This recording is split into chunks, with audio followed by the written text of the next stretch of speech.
expert. It seems that the Russia and Ukraine war does not seem to abate in any sense. Back and forth, drone attacks are taking place day by day, and people of the two countries are suffering. What's your very first reaction to this attack? Well, the Russian forces, they have intercepted 3 Ukrainian drones over the city of Moscow. The country's defense ministry has given a statement on that, condemning what it called as an attempt of a terrorist attack, basically. Now, the very fact that two countries, it may not be a war on paper, it may not be a declared war. Putin calls it military action. Well, the very fact that the whole world knows it's actually a war that's going on. So, as they say, one more thing, all is fair in love and war.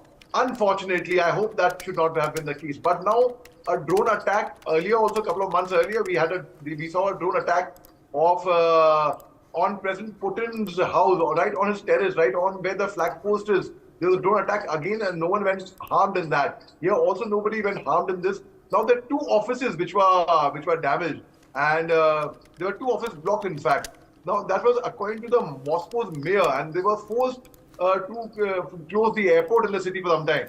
Now, there are a whole lot of theories coming in with this Russia-Ukraine war. How long will it go on for, and when will peace prevail, and when will it end? Now, President Putin has also said that African proposal could be a basis for peace in Ukraine.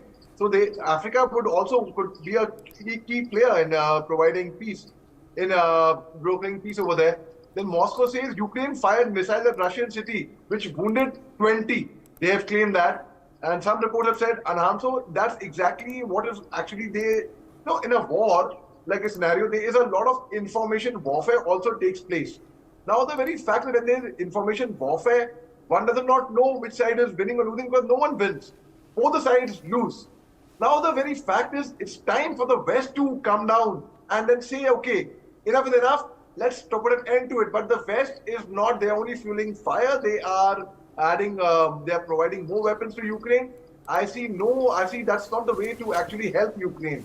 If you genuinely care, if you genuinely want to help, then the energy you're putting in to supply weapons, armory, you should come together to bring the two on the table. The dialogue has to start, the talks have to start, and then the violence, the war, the whatever it is, be it the terrorist activities as they may call it, they have to end. Otherwise, it's endless. There's no end to this kind of war-like scenario, in fact.